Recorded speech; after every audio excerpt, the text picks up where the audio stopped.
by Alumni, class of 65. We're going to have Game Time by Denise Burnett.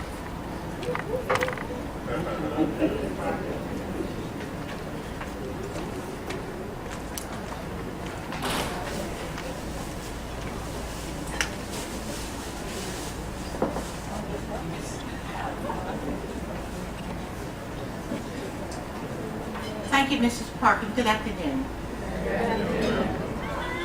Our illustrious chapter began in January 1977, chartered under the National Alumni Association and with the late Marion Mitchell, who at that time was Director of Alumni Relations, we called it, and Tom Evans, who was the NAA President. We met at the home of the founder, Robert E. Bob Harvey, who served as the first president.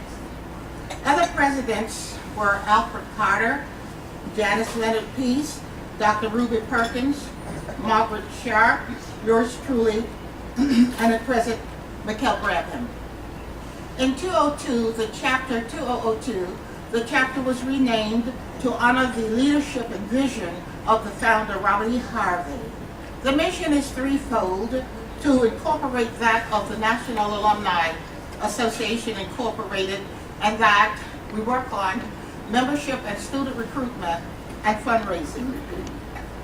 Membership includes regular members who attended the university for at least 1 year or more, associate members who never attended but work on behalf of the chapter to support all of our endeavors.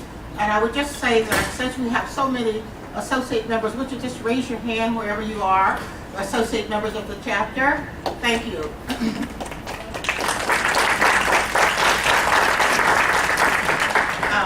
Life membership is done through the National, and we have had 2 honorary members since the inception of our chapter. The late Dr. Walter N. Ridley, who was a former president of the university, and his wife, Henrietta Bonaparte Ridley.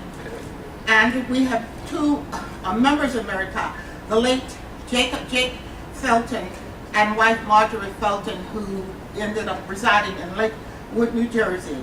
Under student recruitment, we sponsor or co-sponsor student tours to the university and offer scholarship opportunities.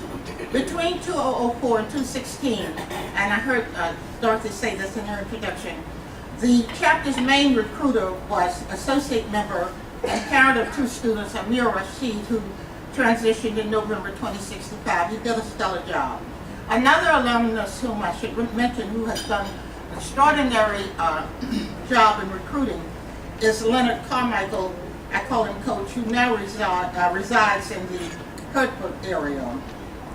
He recruited over 40 to 50 students, the last count, from Mount Holly, Lumberton, Trenton area where he worked. Under fundraising, an annual scholarship event, now this luncheon, is held, and we thank you for your support of it. The chapter has awarded thousands of dollars in scholarships directly from our own treasury or through monies given to the NAA Incorporated endowment scholarship or to the university. The first scholarship of note was a fully paid 4-year tuition awarded to Melissa Cherry, who was from the nearby Pleasantville, New Jersey area. And our current recipient, I saw his name listed in our book here, is Joseph Fowler, a rising junior who was the recipient of $1,000 this year. Through the vision of our founder, Bob, the chapter purchased a $200,000 insurance policy. At present, $25,000 is an endowed amount, a corpus amount, with interest that funds 2 scholarships that students might apply to. One of them is a Desiree H. Kirby Academic Talent Grant Trust Agreement for any students who attend the university. And the other is the Robert E. Harvey Tri-State Alumni Chapter Scholarship that is specifically for students from the tri-state area of Delaware, New Jersey, Pennsylvania, that our chapter represents. With the continued support of alumni and friends, we hope to continue this cherished tradition of the 40-year history of our chapter for many, many years to come. Thank you.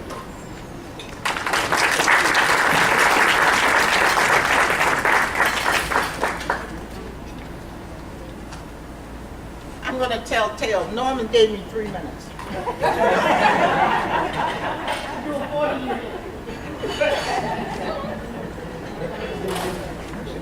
Hello. I'm so sorry for all the sorries that's out there going on in the background. But I hope this makes up for it. Okay. I'm Denise Fennell, and I've been doing this for I don't know how many years. But I started out, when I first started my business, Miss Ivory gave me my chance, and and we worked things out, and I was like, Miss Ivory, we gotta do more, we gotta give out prizes.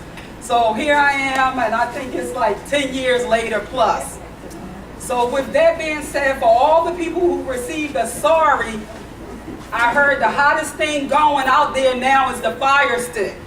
So this, Miss Brown? Yeah. This is for the Fire TV Stick. Get all the TV channels, all the movies. Jailbreaker. Okay, here we go. Here we go. Sure, you got my ticket? Sure. Number My tickets. 003. The last three numbers. Last 3 numbers. On the first 3 is on this ticket. It should have 335 003. It's a blue ticket. It's a, Woo, congratulations. congratulations. You get to watch all these new movies. Let me check this out. That's what I'm standing. The next prize is a bracelet. My co-worker is a consultant for Tracy Lynn, and so the next prize is a bracelet and earrings. Blue tickets. My tickets are blue. They're blue and they start with 335.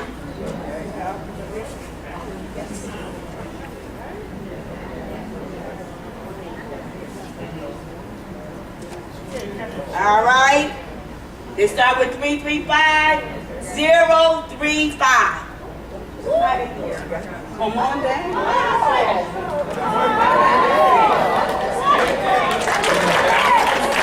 So we're no longer sorry.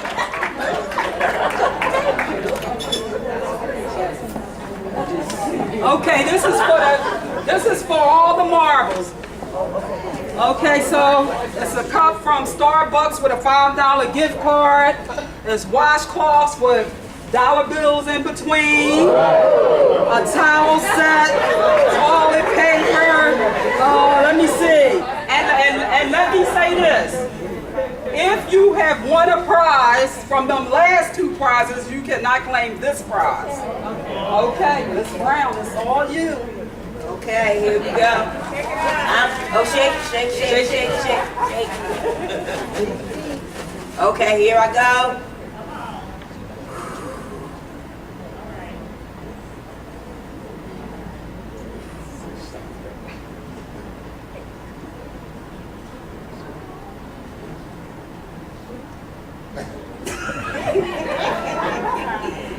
Zero, 4, 6. Come on down. 0, 4, 6.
Congratulations to all the winners.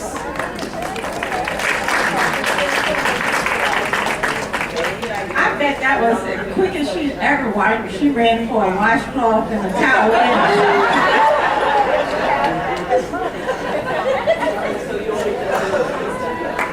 Okay, next we have the introduction of speaker by Robin Patterson, class 88. And the next person you'll hear from will be our keynote speaker, Dr. Angela D. Nelson, class of 89. Give me a few minutes for Robin. She'll take a break. Give Give me you, a few minutes for Robin. She'll be right back. She'll take a break. okay. Okay. Here she is.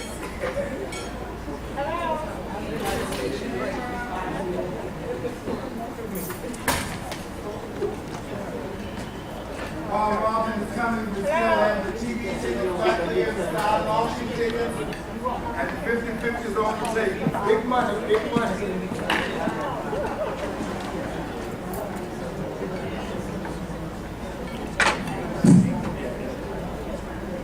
Forgive me. In the spirit of our 40th anniversary, Mr. King, I just have to break protocol for one moment. I know you're going to be upset, but you'll be all right. So the first thing that I need to do is I need to call a few people over here for one moment. Racine and Ron. And our two youngest alums, they might be gone. Are they gone? They're here? Yeah, if you can go get them.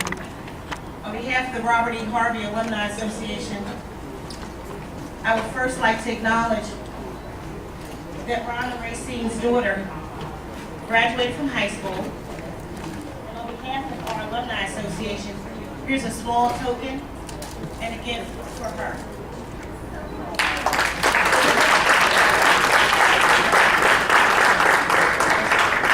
We'll come back to them. Dr. Conway and Mrs. Conway, if you can come over here for a moment. On behalf of the Robert E. Harvey Alumni Association, because you made this trek all the way up from Elizabeth City, North Carolina.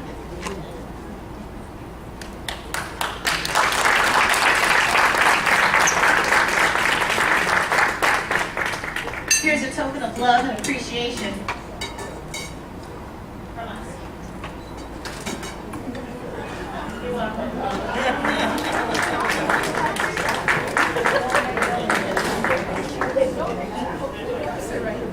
I'll get the youngins in a minute.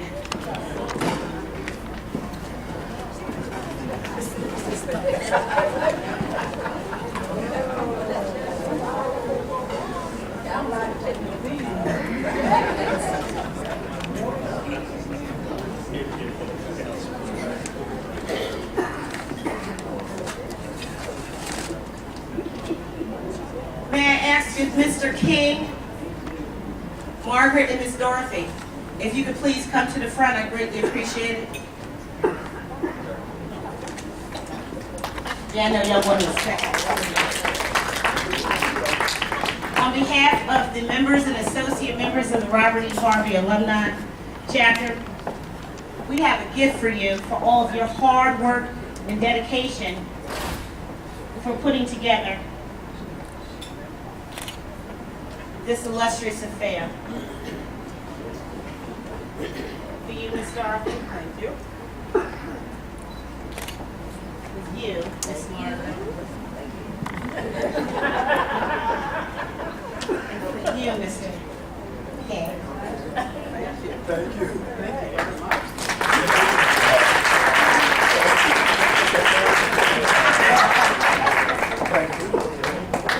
And just a few more and we'll be done.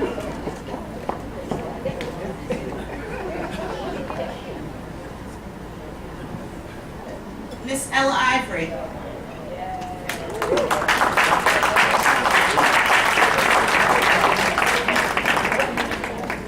Miss Ella Ivory is our President Emeritus.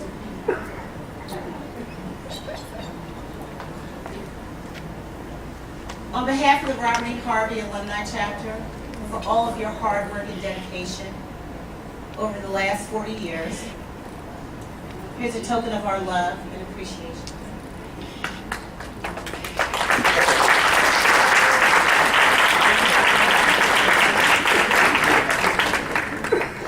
Thank you, Robin, and you're one of the newer Robert E. Harvey alumni chapter members who has just come in full blossom.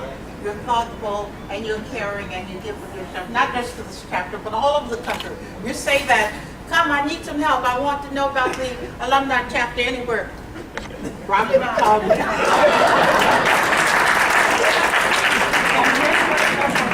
Madam President,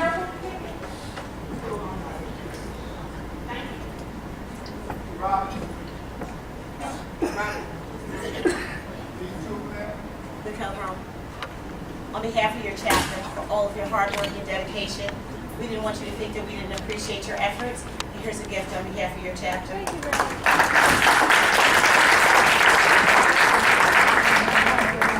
So these two young men in the back are our most recent graduates that are here this evening with us. And they're just going to keep a lesson on that and bring on my chapter.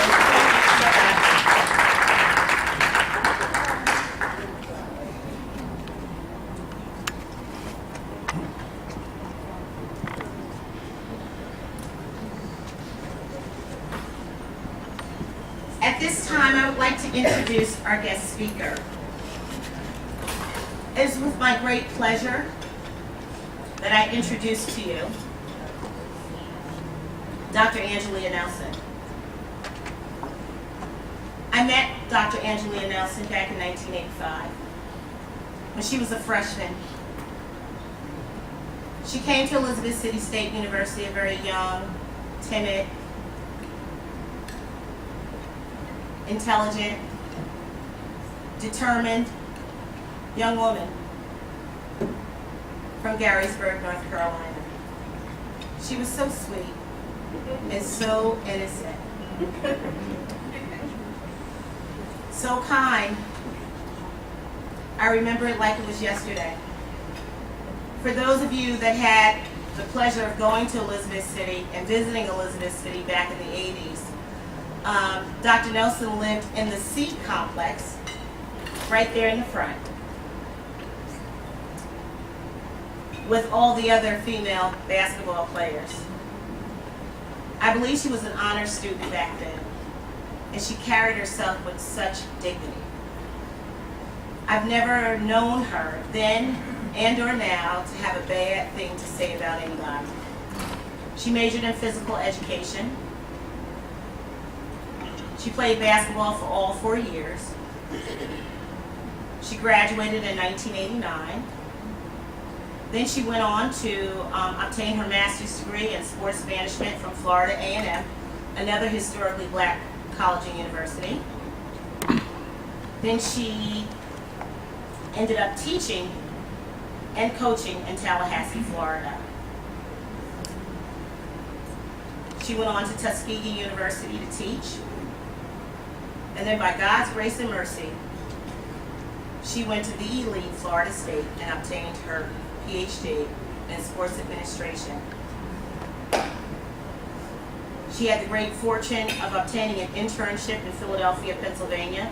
Can you believe that? From Garysburg to Tallahassee to Florida State, and then on to Philadelphia, where she landed a position through Black Women in Sports Foundation. She was hired by Nike. Can you believe that? By Nike. To manage a after-school program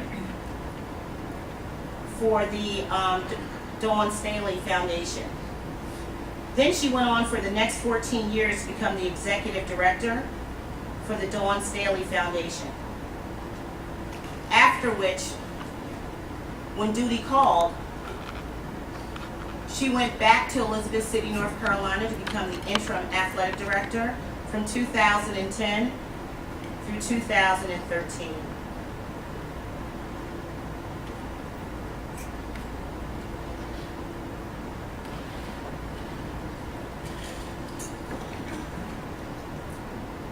Currently, Dr. Nelson works in ministry and has her own nonprofit, which is called Purpose to Inspire. Dr. Nelson is a member of Delta Sigma Theta, and I must say I had the great pleasure of pledging her back in 1987. But it is my honor and privilege to introduce you to her as our guest speaker for the day, Dr. Angeline Nelson.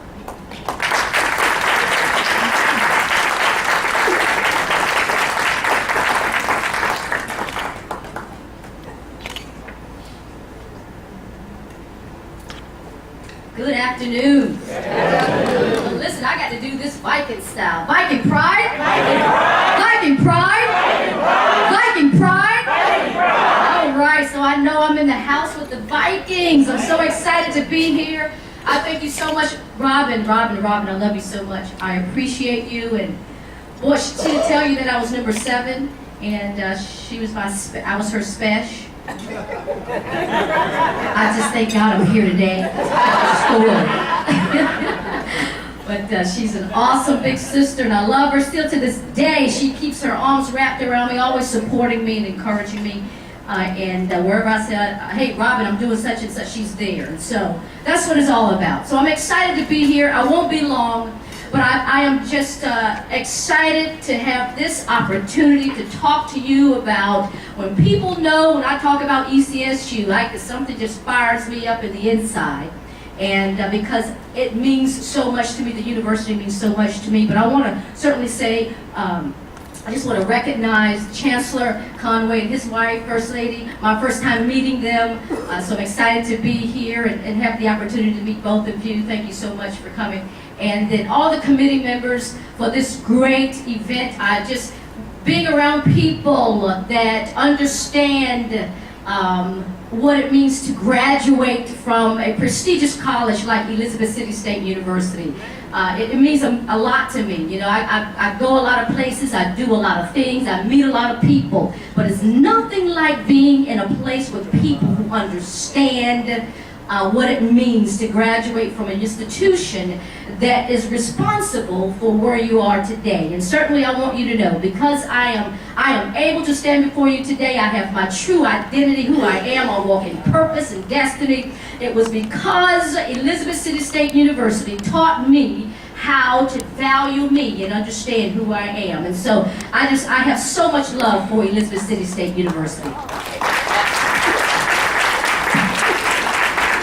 So I just want to share a little bit about my journey, and then I just want to share with you about my experience when I worked at Elizabeth City, what a privilege it was, and then I like to drop nuggets wherever I go, you know, and just whatever I've learned throughout my life. Of course, I don't have to teach you all things. Listen, I can learn so much from all this wisdom up in here, but I certainly am a privilege for the opportunity to be around all of you this afternoon. And so let me just be honest with you. Elizabeth City State University was not my first choice, but it was the best decision. It wasn't my first choice, but it was my best decision. Everybody asks, what are the best decisions? You know, your life is a sum total of the decisions that you make. I can honestly tell you that my decision, or I could say my mother's decision and my principal's decision, for me to go to Elizabeth City State University versus following behind my big sister, who at the time was playing basketball at St. Augustine's College. All I wanted to do was be like her. You know, people wanted to be like Mike. I just wanted to be like my big sister because she was an awesome basketball player. And I wanted to follow in her footsteps. You all can certainly understand that. And so I wanted to be with her. I wanted to hang out with her. She was like my idol. I looked up to her. And so I was in high school, you know, and I'm thinking that's where I'm going. They've already prepared the letter for me. My sister had already talked to the coach, and everything's a go. And the high school principal says, no. Where are you going? No. We got other plans for you. And so I'm like, no. I'm telling you, I'm going to St. Augustine's College. And so after he had a conversation with my mother, you know, back in the day, there was something about when your mother speaks, you listen and you honor and you obey. I don't know what takes place today, but that's how we do it back old school style. And so my mother talked to the principal, and you know, when the principal speaks to the parents, and the parents buy into what the principals say, they listen because they think that they have the best, your best interest at heart. And so that's exactly what happened. My principal at the time said, no, you're going to go to Elizabeth City State University. I went there. I thought I would not like it, but I fell in love with it. Unbelievable. And so I am so glad that I had the privilege and the honor to be a student and to be under the guidance, the leadership, and the nurturing and the love of the faculty and the staff and the administrators. It was just amazing to me. And so I talk about my life journey. I talk about the fact that I grew up in Garrisburg, North Carolina, when I had the pleasure of talking to people. And I say I grew up in a town with 2 stop signs, a stoplight and a corner store. And the corner store name just changed not too long ago. And so if I were to say that, I would tell you not a whole lot of movement, not a whole lot of change. But I knew that little girl inside of me that grew up there had so much more that I had inside of me that I wanted to do. And I knew I wasn't, even though I grew up there, I knew that wasn't my destiny to remain there. That there were other things that I desired to do. And so I'm not taking anything away from my 2 stop signs and a stoplight, because I learned a lot. People loved on me, and they blessed me in many ways. But I had the pleasure of going on to Elizabeth City State University, playing basketball, which I loved more than anything. And it really helped shape and mold and develop me into the person that I am. Just having the opportunity to be around great people.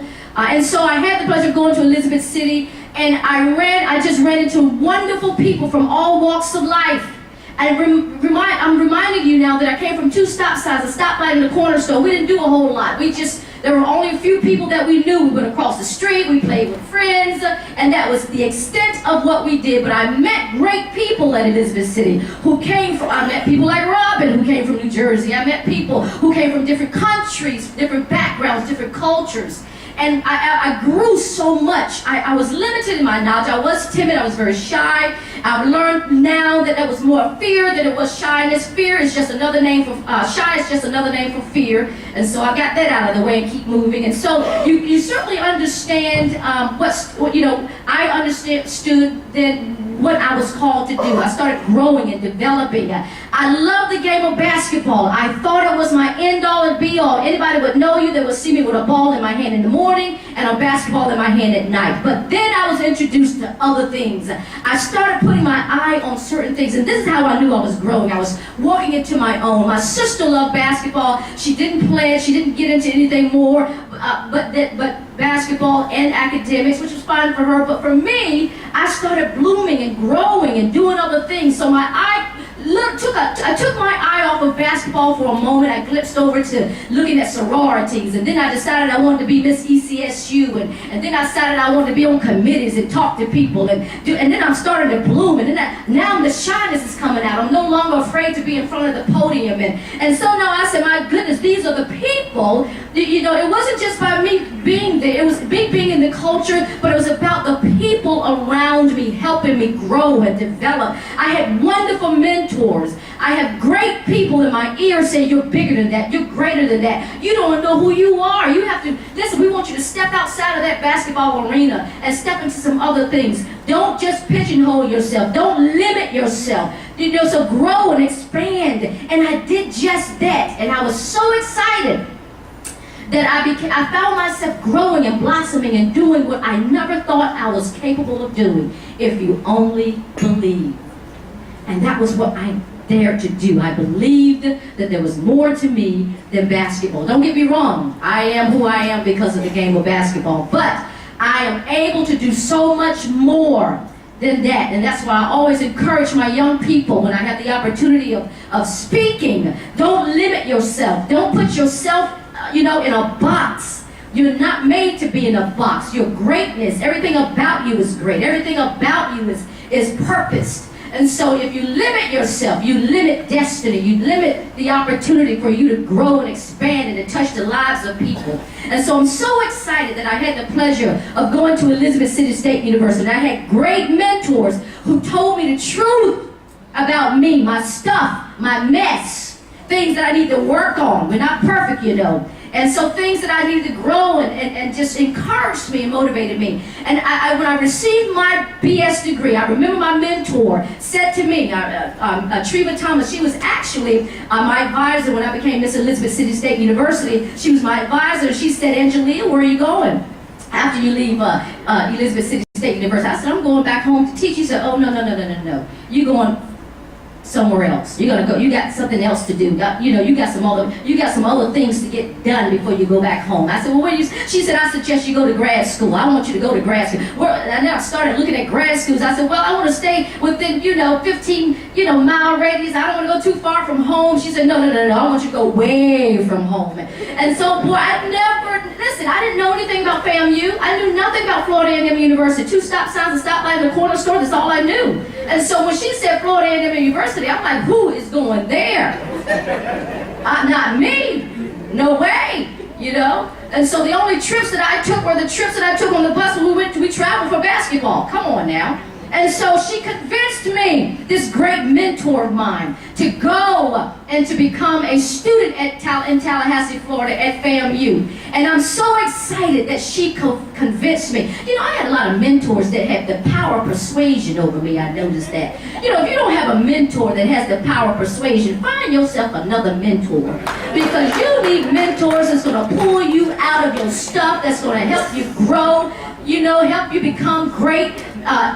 Call you to get out your comfort zone. I had to get out of my comfort zone. I went to Florida A&M University, found another mentor who refused to allow me to settle, to stay in a box, to just be, little old Angelia Denise. And she challenged me. All of my professors I found, they were challenging. No, you're thinking too small. You're dreaming too small. We think you can do better. We know you can do better. We see greatness in you. And so as I decided to move on, and I went through the graduates program and had wonderful opportunities to meet great people. I was hired when I finished up. I was hired as the high school coach, and it was a teacher at Rickers High School in Tallahassee, Florida. Now my sister went along with me. I pulled her with me to get her master's degree as well. So she coached at Rickers High School.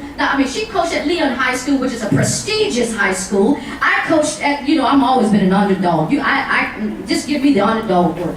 I like stuff that's broken, I'll fix it. I like stuff that's torn up, I can rise it up, I can figure that thing out again. So I like going for the underdogs. I don't want the bougie who have it all. I want those who don't have anything, because like me, they taught me that there's greatness in me. I can do great things. I wanted to give back what was given to me. So I went to Rickers, and I'm telling you, those kids, I loved on them, I nurtured them. We won championships. And so in 2 years, I think I was 25 at the time, in 2 years, Tuskegee University athletic director called me and said, I want you to come and be my head women's basketball coach at my university. I want you to be the senior woman administrator. In 2 years, now who's heard of that? In 2 years. And so I had the pleasure of going to Tuskegee University and coaching at one of the finest institutions in America. And I had the pleasure of grooming and shaping young women. One was a head coach at Clark Atlanta University. When I was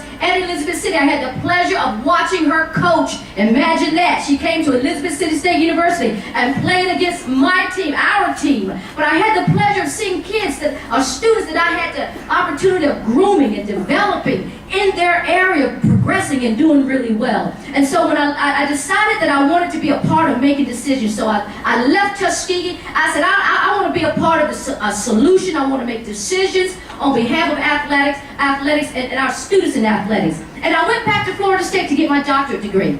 Well, when I was there, I remember the department chair called me a little Harriet Tubman on my time. I said, wow, isn't that something? I was feisty back there, I was fighting. Listen, there was only 2 of us in a predominantly white institution. And so we had to remind them that not all of us fit in a little peg. We don't all have the same culture, same background. Let's look at things differently. What if you don't grow up with all privileged state, with everything with a silver spoon in your mouth? What if you had to create your own activities? What if you had to learn how to play dodgeball with a different kind of ball? What if you had to learn how to play marbles instead of going to the club? You got to figure out, modify some things. I was a little Harriet Tubman to come to think of it. And so, and it was okay with me, because I wanted to push the envelope. I wanted people to understand that there was difference in culture and diversity. We don't all look alike, act alike, do the same things. And so at the end of the day, when I left there, I finished my coursework, and I said, okay, where am I going? I thought I was going to stay in Florida. I finished my PhD coursework, and I said, you know, I went to a conference called the Black Women in Sport Foundation. I saw nothing but black women, nationally, internationally known, doing great things. I said, I don't know who they are, but I know I got to be around them.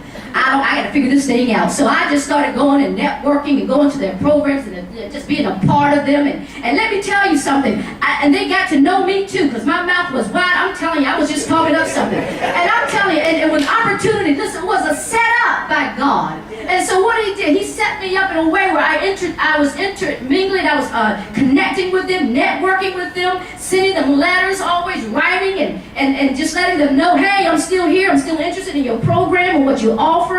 And an opportunity came up. Nike had what they called an internship with the Black Women in Sport Foundation. I applied for that and I got that position.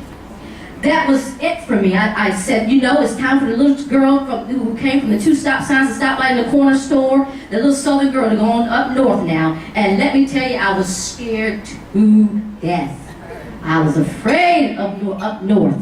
Little country girl, I'm telling you. And so, but let me say this to you. It was one of the best. You know, you are sum total of the decisions that you make. I made that decision. I wasn't going to walk in fear. I knew I was supposed to be there. I knew those women had something I needed. And I wasn't going to allow my fear to stop me from getting what they had to offer me. So let me tell you, I went there with all barrels blazing. I did listen, stay up early. I was an early riser, a late night sleep. Listen, I did what I had to do. I had to show them what I was working with, that I was able to do the work. That I had what it took. I had the capacity to take their programs, to take what they wanted to do to another level. And that's exactly what I did. And in the midst of hosting one of Nike's events, let me tell you, and I tell young people this, you always bring your A game to a game. You always bring your A game because you don't know who's watching. I had to bring my A game every day, and I hosted an event called the Nike Jam. At the time, I did not know that there was a Nike representative hanging around. I did not know it. The president of the organization didn't tell me. I was just working my heart. I had a heart for the kids, and my responsibility was to bring in all the inner city kids, boys and girls, into Temple University, into the Pearson Hall, and host these traditional, non-traditional sports. We had fencing, lacrosse, and you name it. We tennis. We did it all, and I was responsible for bringing that program together. And let me tell you, at the time that I had the pleasure of taking a break, one of the Nike reps, I'll never forget her name was Juliette Hockman. She said, ma'am, would you mind having dinner with me? I said, all right, you know, I'm like, okay, well, who are you? She said, I'm a Nike rep. I've been watching you. I would like to extend a proposal to you. I would like to have dinner with you. Would you meet me at the hotel tonight? And she gave me all that. And so I'm in Philadelphia. I'm like, oh boy, okay, let's go. Okay, so I go to this dinner with her. I have dinner with her, and she proposed to me. She said, well, listen, I saw everything that you were doing. I saw that you had a connection with people. You had a connection with your staff, with your volunteers, as well as the students. And that's what we're looking for. We're getting ready to establish a program for girls, in the after-school program for girls, for one of our clients, and her name is Dawn Staley. But she said, do you know Dawn? I said, listen, I'm a women's basketball player. It would be ridiculous for me not to know who Dawn Staley is. My goodness, I'm a point guard too. I must know her. And I thought she was joking. Is she serious? She wants me to do what? She said, yes, we choose you. Now, what I have to do is get Dawn on the phone, talk to Nike, some more Nike people, but I found the person that I'm looking for. And all I want to know, if you're interested in doing an interview with Dawn. And I had the pleasure of sitting across. I was at the time, you do what you have to do. Sometimes you have to do what you don't want to do to get what you want. I had to go and stay in Philadelphia at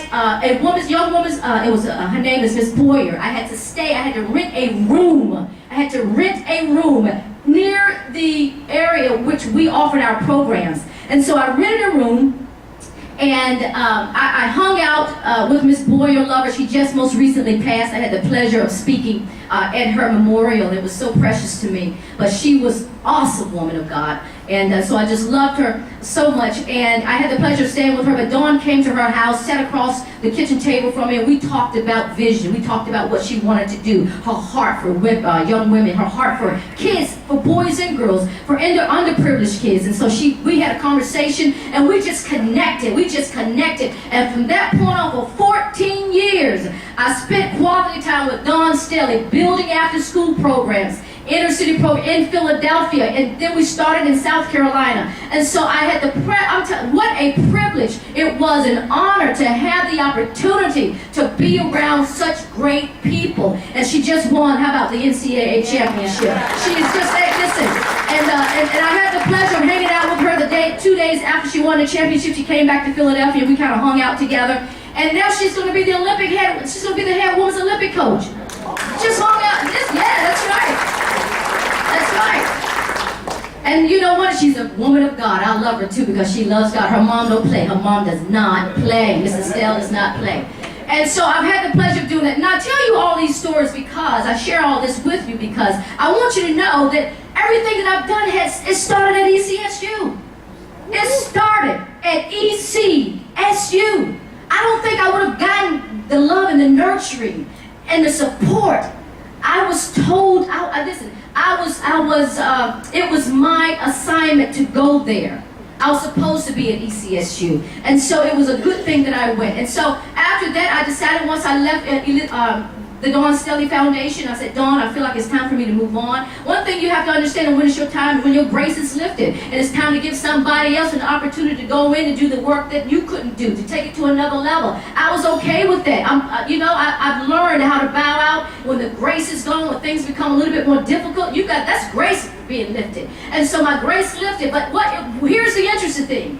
After I left the Dawn Staley Foundation, 2 weeks later, I got a phone call from Elizabeth City State University. Dr. Mackey says, hey, Little Ange. And if you all know Dr. Mackey, Little Ange, we've been looking for you. We've been looking for you. We want you to come back. And then I got a phone call from the chancellor at the time, Chancellor Gilchrist.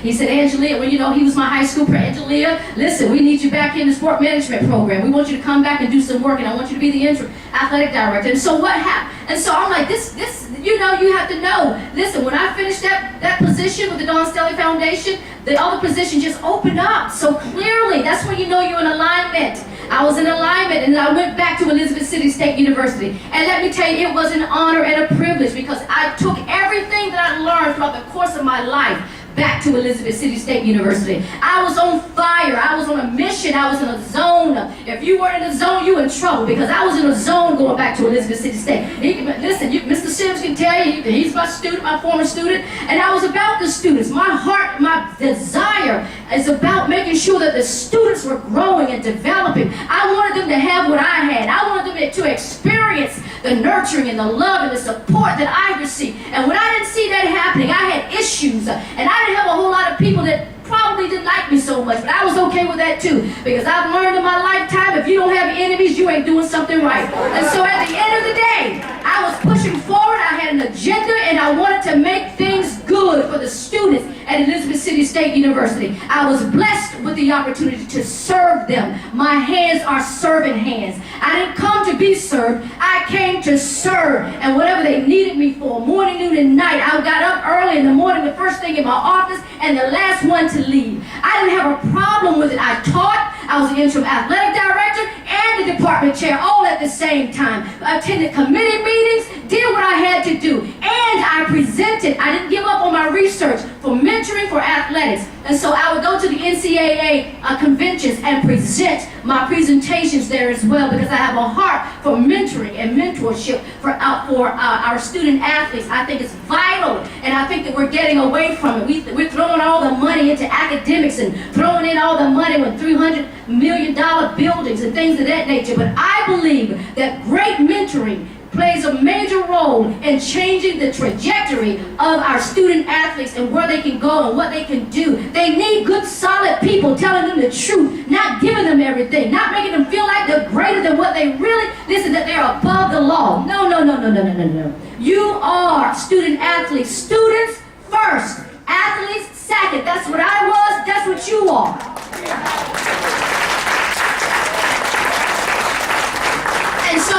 listen, again, I wasn't there to, I love on people. That's what I do. I love seeing people thrive and grow and develop. I love seeing people win. We were created to win. I like to see people win around me. I love to see my staff win because when you win, I look good. So I like for people to win. And so at the end of the day, that whole experience at Elizabeth City State University took me to another level in my thinking and what I see, some things that were doing great things. We had points for pride. I mean, we had people, faculty members that were doing great things in research, students doing phenomenal things. I mean, I was so impressed with the great stuff that was taking place at Elizabeth City State University. But like any other university, we have our issues too. And I'm sure the chancellor can tell you that. Listen, he didn't come down with everything looking hunky-dory. He faced some stuff when he came up in there. Stuff that he had to inherit and take on and run with it. He didn't have time to say, I didn't do that, I didn't do that, I didn't, no. It becomes yours now. The question is, what you gonna do with it? What you gonna do? What you got? Okay? What you gonna do? So I like to see problem solvers. Okay, I don't have time to be telling me, well, she did that, and she got that wrong, and she said this, and she said that, and he jacked that up. No. I don't have time for that because that doesn't solve the problem. I want to know what's the solution. I like solution-minded people around me. And I had some great people who understood that our students deserve the absolute best. When I got there, in that area, that environment, I didn't see the great, I didn't see the best, I didn't see what was offered me in my particular field. And to be honest with you, I was disappointed, but it became personal to me. That thing became personal to a point where I couldn't sleep at night. I wanted my students to have the best classrooms I wanted them to have whiteboards. I wanted them to have the greatest technology in their classrooms. I wanted them to have brand new desks and carpet on. I wanted them to walk into the Vaughn Center with their heads hanging high, high, and I wanted them to walk in with great pride. I wanted them to feel good about walking into the Vaughn Center. I don't want them to walk in defeated, broke, busted, and disgusted. No, I wanted them to walk in like winners. When they came into my classroom, I wanted them to feel like winners. You're a winner. But in order for them to be a winner, the environment had to indicate such. We can't ask them to be winners and put them in a poverty-stricken environment.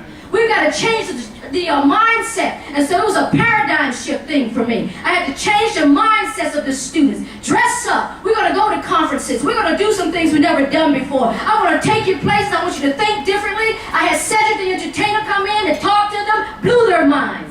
Why are you surprised that Cedric the entertainer will come in and talk to you? You're supposed to have Cedric come and talk to you. It's a blessing for him to do that. That's just, listen. I wanted them to understand that they had greatness inside of them. And they deserved the absolute best. And I wanted them to experience the best. And I gave them my very best. I gave them all, listen, I would go home having nothing else to give. But I was okay with that because I knew that they had all of me.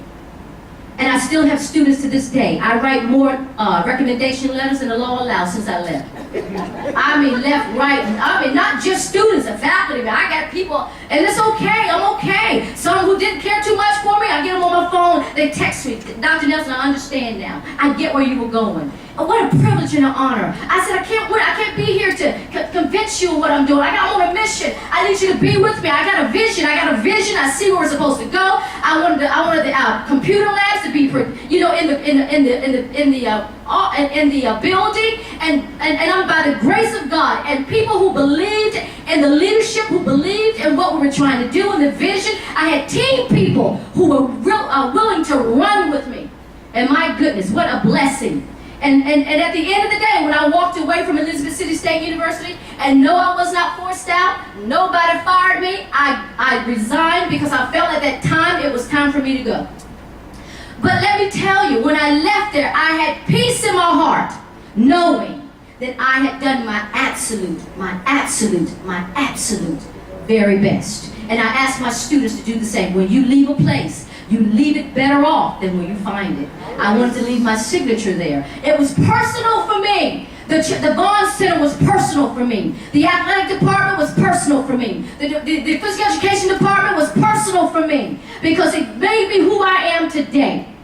And I wanted to make sure I put it back even in a better place than where it was when I was there. And so I felt that it was such the thing when I left. And so if I had some nuggets to drop, and I noticed I'm quick to go to core values. I went to our ECSU website, and the first thing I go to are your core values. I see our core values today, and I love it. Accountability. If I had some things I wanted to drop a nugget on, accountability. We got to learn to be accountable. Listen, as alums, we've got to be accountable for the part that we play. But we also have, faculty have to be accountable. Administration has to be accountable. The students have to be accountable. Everybody plays a role, a central part in the growing of Elizabeth City State University. I felt diversity. And diversity is not just black and white. It's not male or female. It's about perspective.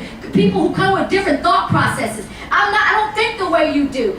Change is inevitable. Listen, change happens. We've got to understand to embrace change. Change is good. Change brings on, it can change things for the better. It can take us places we never thought of. Listen, one of the biggest challenges I had in the mindset when I was at Elizabeth City State University, I have to be honest, it was change.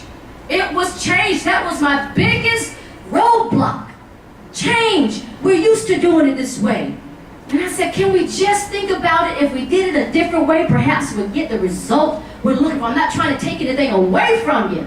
I just want to do something a little different, just so that things can be what? We can grow. We can develop. We can become better. You can't be the same ECSU, competing against the same schools, doing the same things when other schools are changing, when the culture of school is changing. Social media is it. Unfortunately, I'm telling you, it drives me nuts, but it is what it is. And the reality is what? We got to get with it or get out. If you don't learn how to tweet and twat and whatever you got to do, you got to learn it quick. You got to learn it. Come on, people. And so the reality is that we've got to learn to make some adjustments. The chancellor said renaissance, change. We got to change. You got to change. Listen, we got to grow and develop. We got to do some things differently. And we got to give leadership an opportunity to invoke change, to do something. If you've never seen it done before, don't go be so quick to shoot it down. Give them a moment. Give it a moment. Give it a moment. It just might surprise you. Everything takes a moment to grow. Even if you put a seed in the ground, it's going to take some time for it to grow. It's not going to grow instantaneously. I don't know what seeds you get that's going to grow. I don't want that. I want the one that's loved and nurtured. You talk to you see a flower growing, and you see it growing and developing, and you see you see the water. You pour the water, and you see it sprout up every day. That's what you want, because you want something that's going to be sustainable and lasting. I'm so excited that I'm here. Because I believe what I'm talking about, I'm fired up today. I believe that this thing has been on my chest since I left Elizabeth City State University. Praise God. I just didn't have a platform. And I refuse to go to social media. So anyway, praise. So I'm just excited because I want you to know that I am who I am. I wouldn't change anything. My experience at Elizabeth City State University, I had tough times, but I had great times. I saw things changing and happening and moving. I had the pleasure of connecting with students who have a heart and passion to do great things. And one of the things I would tell them all the time, don't be so quick to brush off wisdom. People who've been there and done that. You don't know everything. Sit down sometime and just listen. You don't have to talk all the time. I'm trying to prevent something. I'm trying to stop you from having to go through what I went through. And so some of them listen and then some don't, But you keep moving. You have faculty the same way, coaches the same way, but it's all good because at the end of the day, I know I gave my best. I did the best I could with what I had. And I was willing to give it all. And so I just want to thank you all for this opportunity. But I want to say this too. And this is on my heart. I'm going to close with this. Sometimes it's not about the strategic plan. Sometimes it's not about the team that you assemble. Sometimes it's not even about as much as the effort is appreciated. Don't get it twisted. I'm not bringing shade on anybody, as young folk would say. as much as we do here with our alumni associations, trying to keep things alive, keep bringing in monies and support and scholarships. Sometimes something greater is needed. And I think sometimes what was disturbing to me is when HBCUs try to X out God from the very essence of who we are. You can't take out identity where the reason why we are established is because of our God. So the fact that you can hear people talk, it bothered me sometimes when I was saying that we shouldn't be praying and have you lost your mind? That's when it's time for me to go. I can't be a part of that. Because I know why I went to Elizabeth City. It was on assignment. It was a divine assignment for me to be there because Elizabeth City led me to my destiny, to my purpose, to who I am. And so I want to say that there are times when it's not about our strategic plan and leadership plan and all the things that we think is about. It's not about that. Sometimes we've got to get back to the core of things. Sometimes we don't have all the answers.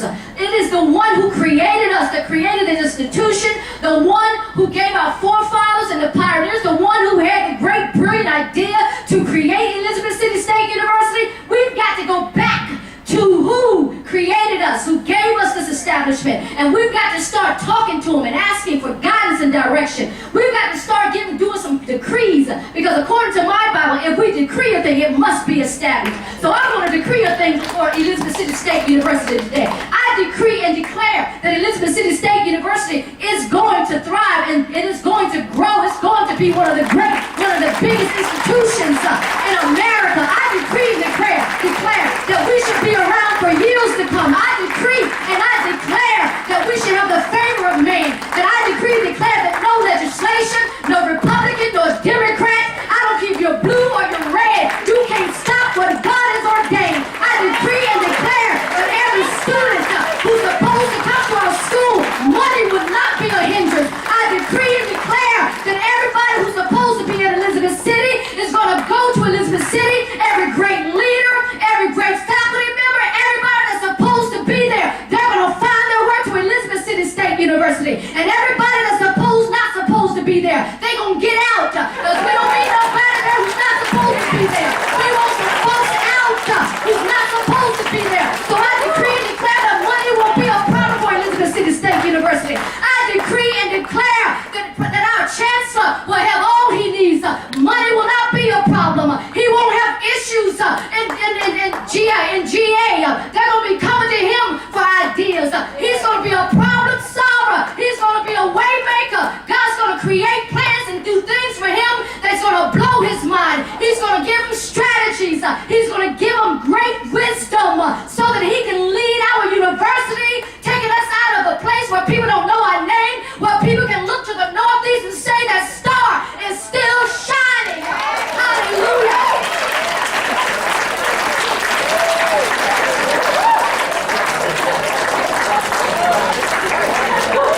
I decree and declare that we shall live and not die. ECSU is here to stay. End of story. And it is so in Jesus' name.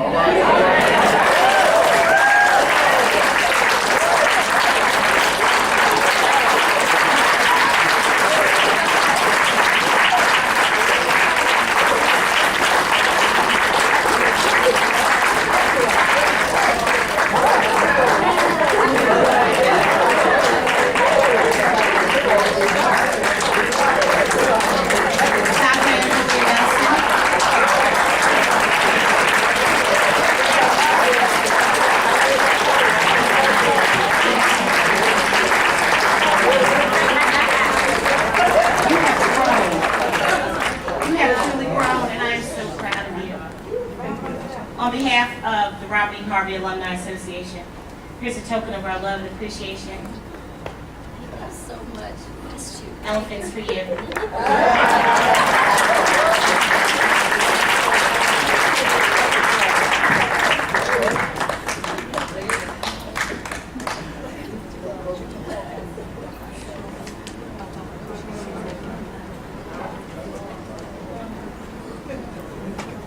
It's hard to follow her, I tell you. For the wonderful world this would be if we could take the suggestions she has given us and her experiences. And on behalf of the chapter, we would like to present you with this certificate of appreciation for your support of the Robert E. Harvey Tri-State Alumni Chapter of Elizabeth City State University as we celebrate our 40th anniversary, 1977 through 2017, by your presence and providing the keynote address, presented on Saturday, June 17, 2017. So we'd like for you to take the certificate and a small token of our appreciation for it. Y'all well done.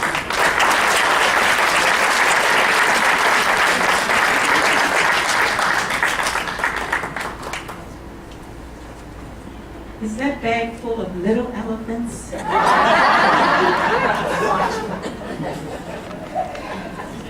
Okay, at this time, I would just like to say it was so inspiring, the speech was so inspiring. And I know that we're all taking something away from what was delivered today. We need some of our federal government people here to receive what was said today.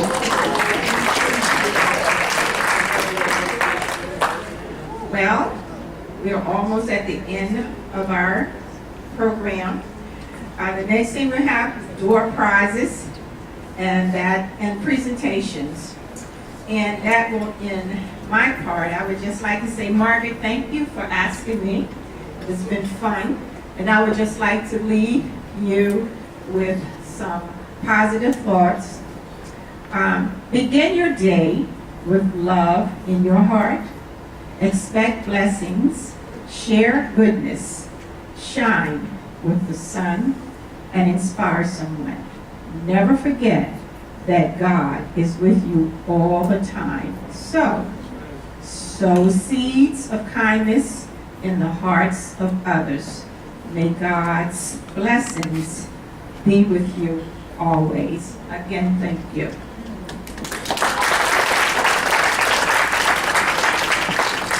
Door prize time.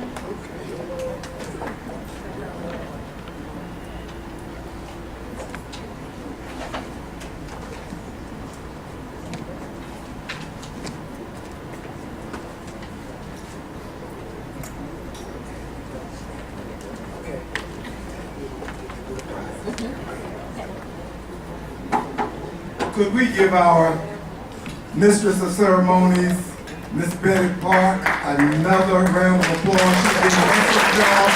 We're most appreciative. And thank you for those words. Okay, your door prizes are in the cards that you have, where you have the entree.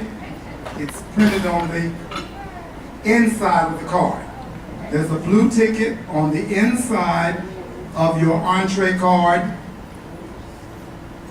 They're door prizes, okay? They're the door prize tickets. Now, I think the first numbers are 087, correct? 087. I'll call the last four numbers 5024. Right here. 5024. All right? That is not Ella Ivory winning. That is a ticket that she has for someone else, as members cannot win the door prizes. All right, you can come up, Ella, and get one for that person. All right, the next ticket number is 5021. 5021. Please look at your ticket. Might be over there too, but I don't know. But this is 5021.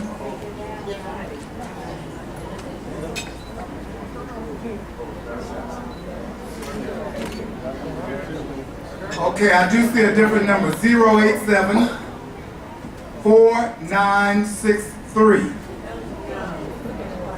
087 4963.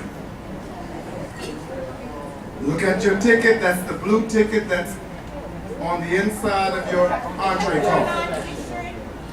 4963. Okay, very good. The next one is 087 5095. 5095. Good.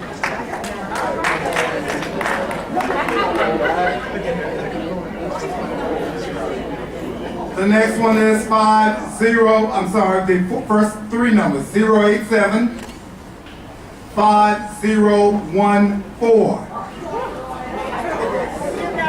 5014. We have a winner. 087 2631. 2631. Okay, Alberta, come right on up. Come on down. We have a winner. 087 4975. 4975. All right, very good. Come on down. Margaret, your table is racking up. 087. Last four numbers might be Margaret's table again. 4972.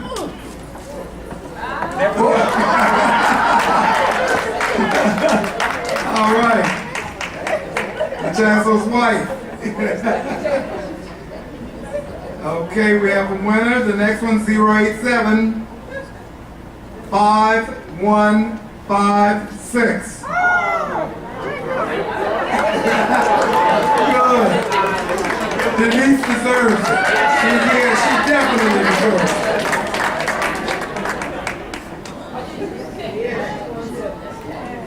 We're done? Okay.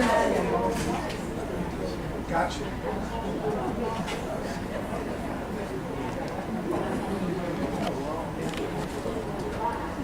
Okay, that's it. Congratulations to all the winners.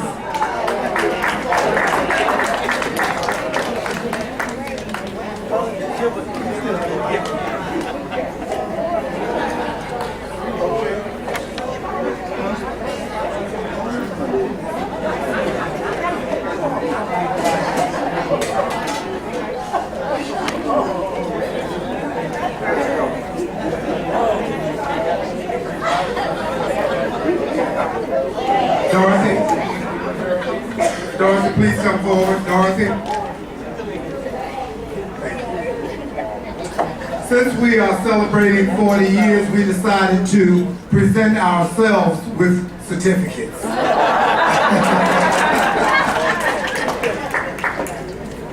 So as I call your name, please come forward and please stand up.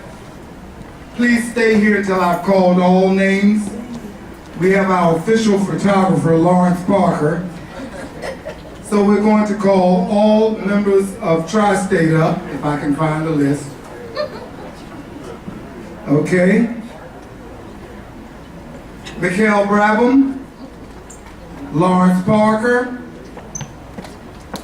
Dorothy Lamb, Margaret Sharp, and please stand here, Ella Ivory, Norman King, okay, Dr. Sarah Anderson. Thanks. Ella, will you accept for her? Take hers, okay. Clara Banks. I will accept her. Okay. Blanche Bogle. Carl Davis, you the kids. Curtis, Blanche Bogle. Blanche is right here. Okay. Curtis Goddard. I'll take, oh, no. Evelyn Goddard. Carol Ivory. Eugene Ivory.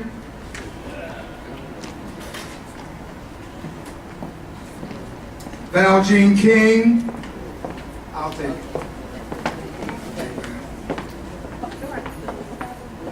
James Lofton. John Mack. I'll take that. Stay up, stay up. Charlene Parker. Stay up there. Please stay here. Robin Patterson.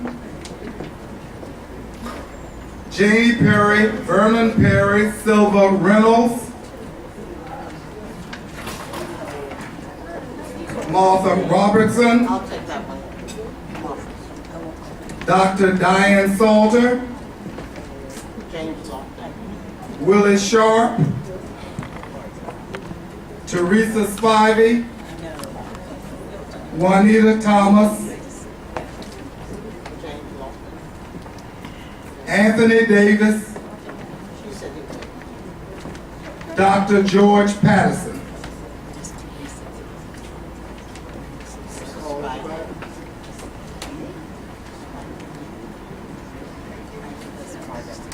Okay. Now, would you please align yourselves up here, facing the photographer? The shortest in the front? Sure.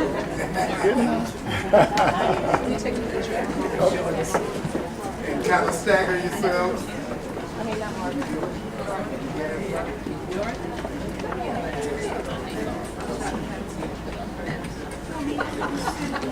Okay, our photographer is going to take a picture. Of course, he can't be in it. That's something. That's fine. Tighten up, tighten up. You all set? He wants you to tighten up, get closer.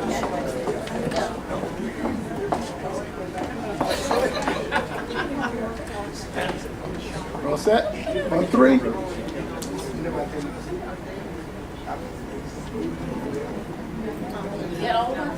Yep. Norm? Can you see Norm back? Norman?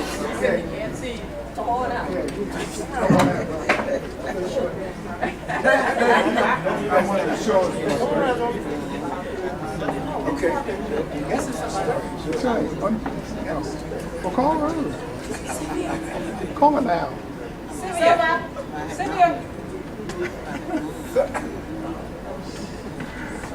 Okay, on 3. 1. Wait a minute. Oh, I think you cut that. 1, 2, 3. Again, 1, 2, 3. One more. 1, 2, 3. There you go. Okay. Yeah, Margaret, what you say?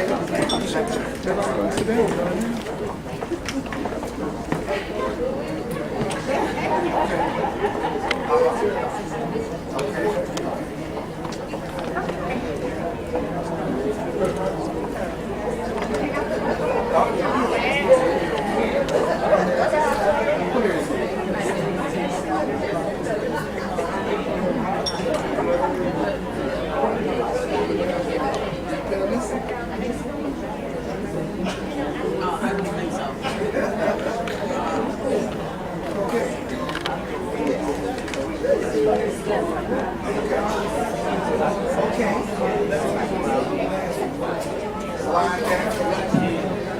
Okay, we're going to do Chancellor Conway. Is he here?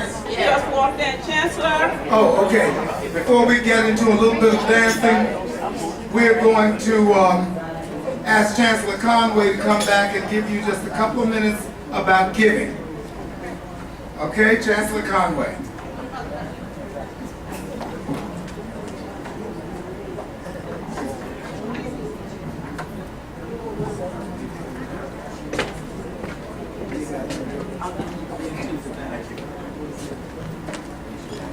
Dr. Nelson admonished us about doing things differently. I just want to remind people, and you probably heard about this, but I want to put it top of mind.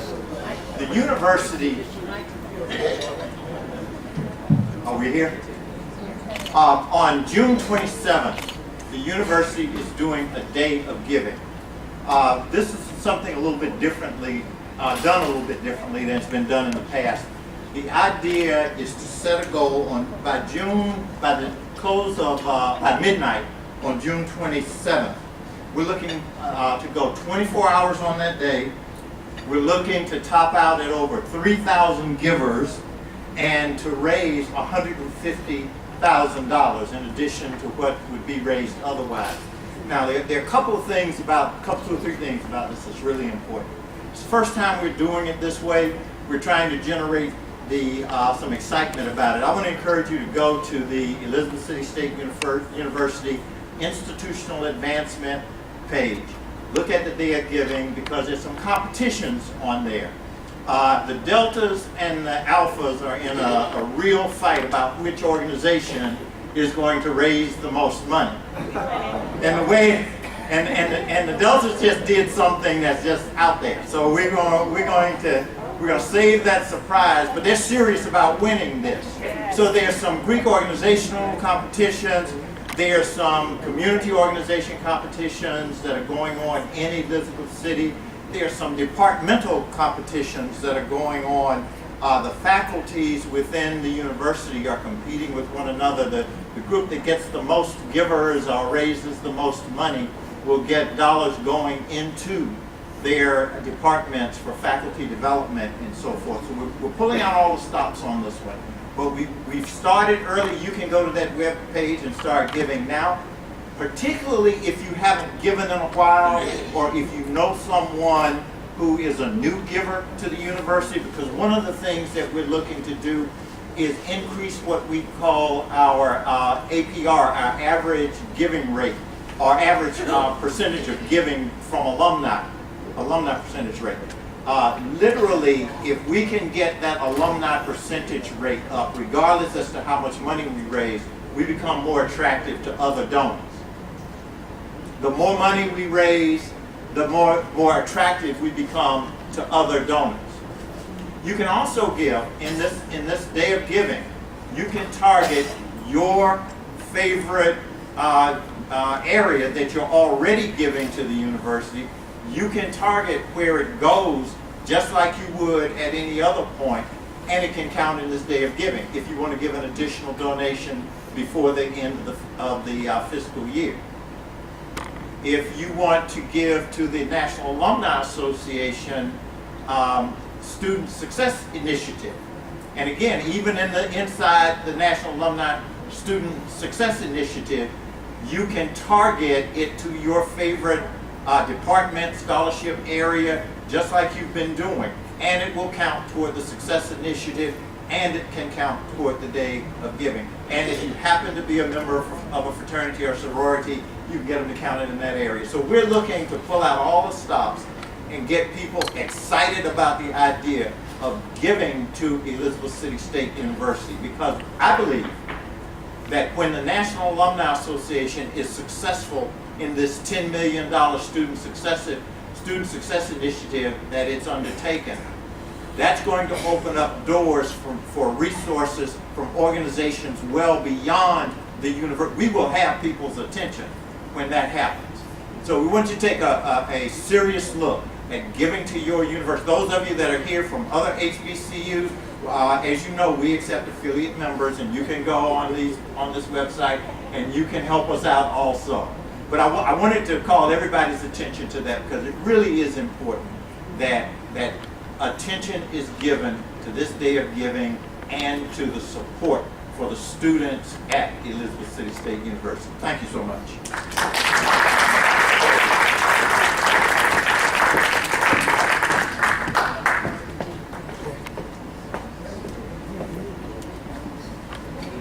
Thank you, Chancellor. Okay, we're going to jump in funk for a few minutes.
The last 3023.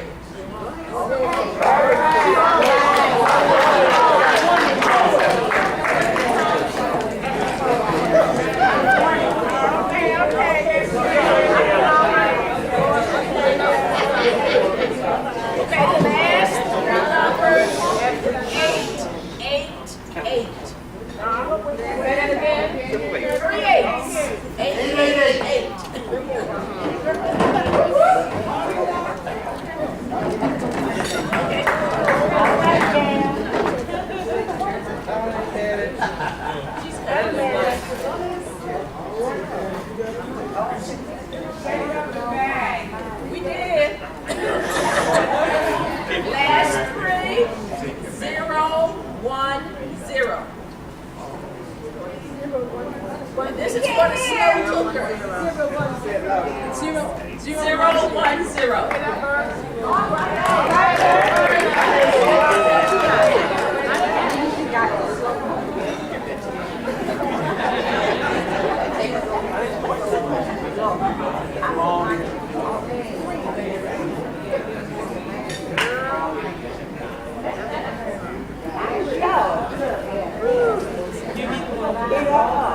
Last 3890. 890. Oh, wow.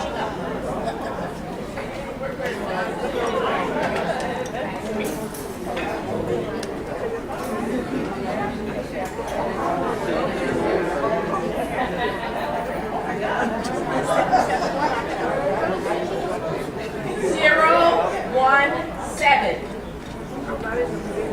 Wait a minute. What item? Right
for the television. Okay.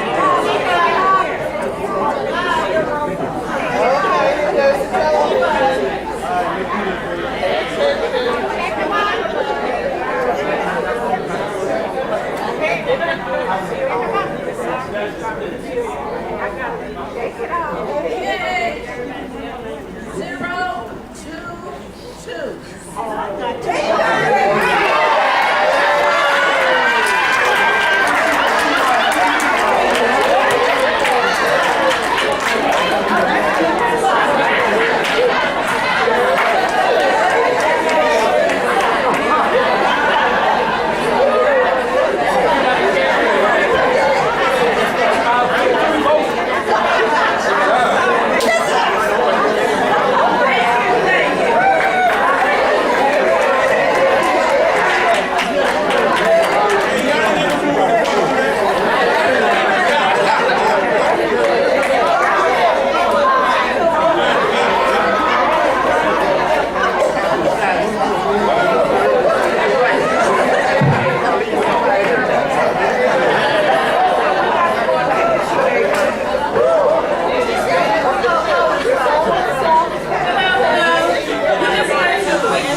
presidents that were in the room. Are there any other chapter presidents that are in the room? Oh, wait, I think I see one.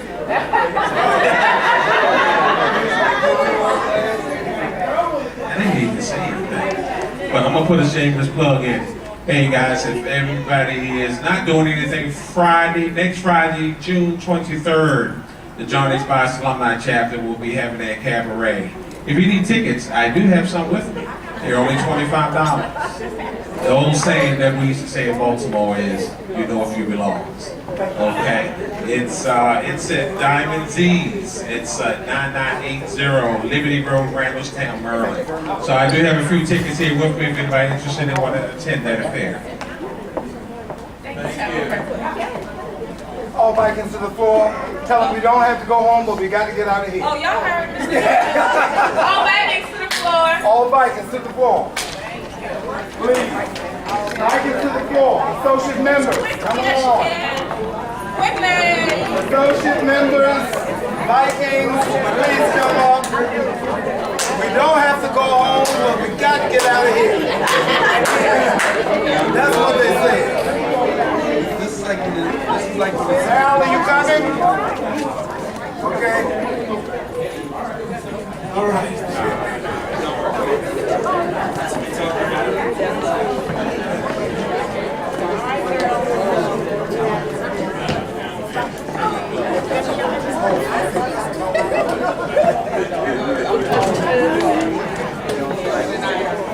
Come on, Vikings, we'll let these step.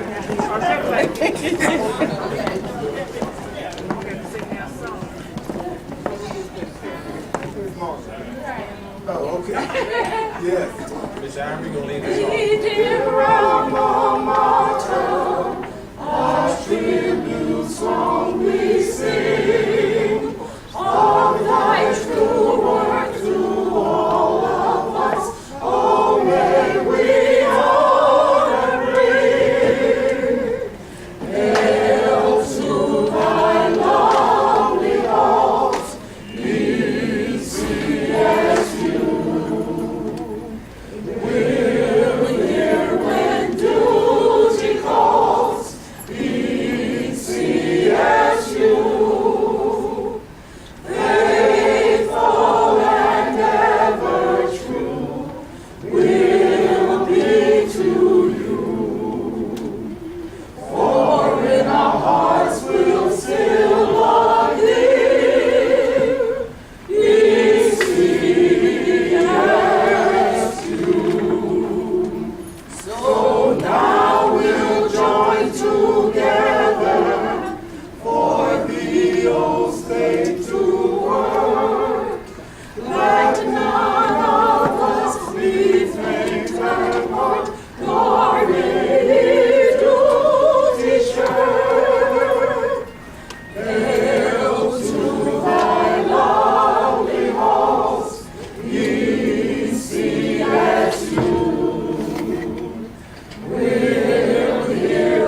Here, Shirley.